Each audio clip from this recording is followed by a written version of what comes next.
This week we're diving back into Psalm 25. We'll probably finish this tomorrow and then move on to chapter 26. And we're just going through Psalms and asking God to teach us his ways. And boy, is he doing that as we go. So David in this psalm is in verses 1 through 7, declaring his trust in God and asking for God's leading as he's dealing with enemies. He's surrounded by enemies.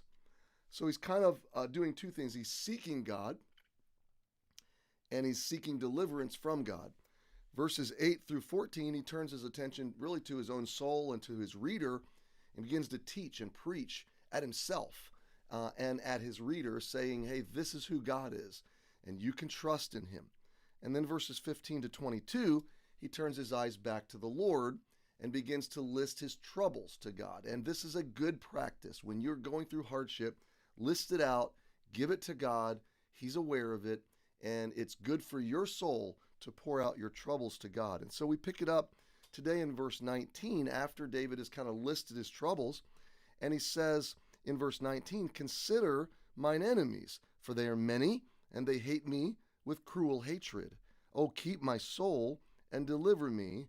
Let me not be ashamed, for I put my trust in thee. So it's the second time in the psalm that David declares again his trust in God. Now I want you to consider the value of that. First of all, the declaration to his own soul. I'm trusting in God. David is making a definitive statement. I'm not going to trust myself or my worldly wisdom around me. I'm going to trust my God. But he's establishing this in his own soul by declaring it, by writing it, by inscribing it. And this is a good practice. When we preach to ourselves, you don't believe anybody as much as you believe yourself. And so it's this declarative, definitive, this this what's the word I'm looking for? It is this establishing of your soul by declaration. This is where I stand. This is what I will do. In my time of trouble, I will trust my God. That's a good practice. But I want you to notice something else. It begins verse 19 by saying to God, consider mine enemies. I want you to see what I love about this, okay? When I think of enemies, now of course we could talk about our spiritual enemies, we could talk about our geopolitical enemies, we could talk about the enemies of sin in our own lives and temptation. I think we tend to think, or my mind at least goes directly towards maybe other people in my life that are oppositional. I don't have a lot of enemies in that regard. I probably have more than I know. But I wouldn't even call the kind of opposition I deal with, I wouldn't even call them enemies. I would call them confused friends. Typically, it's other believers that are being unkind, and usually not in our church family, not even usually locally, but it's just other critics that are out there in the weeds that are looking over the fence at Emmanuel or at me for some reason, and for whatever reason, they feel self-appointed to be judges and critics, and they criticize me, and usually they slander or they say something that's not true about me. Here's what I know that happens in my life, in my mind. It doesn't so much anymore, but it used to. When I've got a critic or an unjust opposition, it gets into my head. It gets into my psyche, and it wants to own real estate there. It wants to be rent-free living in my mind and in my anxiety and my fear, and all of a sudden I feel the need to stew on this, to meditate on this, to think about this, and to give it my attention and my energy, really, my soul energy. And what I find is that sometimes the opposition can eat up the time and energy and meditation and, frankly, the shepherdly care I should be giving to other people and other things, and the responsibilities that God's given to me to cultivate a healthy church and healthy souls around me and to be a shepherd. Sometimes the opposition can find free rent in my head and then begin draining and siphoning off the energy and the heart and the life that should be going into healthy things. And I'm stewing over, how do I fix this? How do I resolve this? How do I reconcile this? How do I let this person know that what they're saying is not true? How do I triumph, to use a word, over my opposition or my enemy? And it's not just about victory. It's not just about triumph. It's about setting the record straight. Like, how do I protect my name? And you know what I discovered?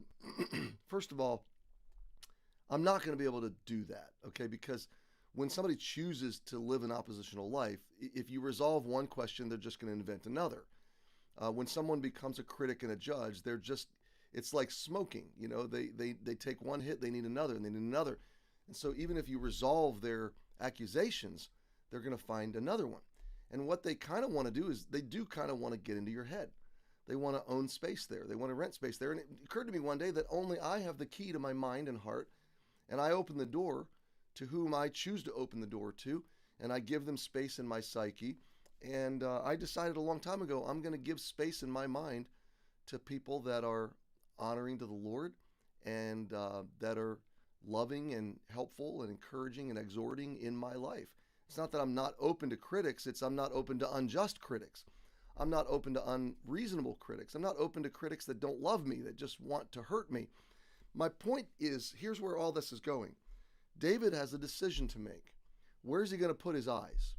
Is he going to focus on his enemies and their narrative and what they're doing? Or is he going to focus on God and what he's doing? And if you notice this whole psalm, he is focused on the Lord, especially verse 15. Mine eyes are ever toward the Lord. And then he says in verse 19, God, you consider my enemies. Like, I'm not going to give them my time and energy.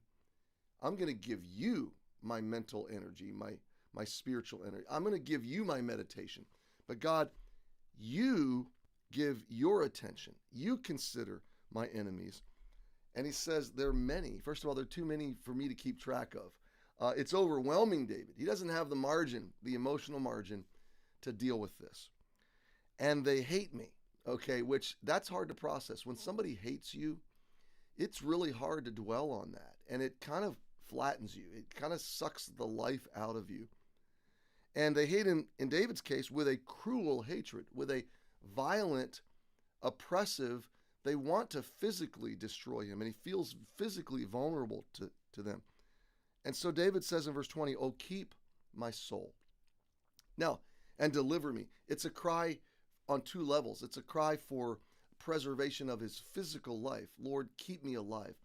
But it's a deeper kind of preservation. God, you be the keeper of my mind and my emotions and my will, and don't let my enemies live in my head rent-free.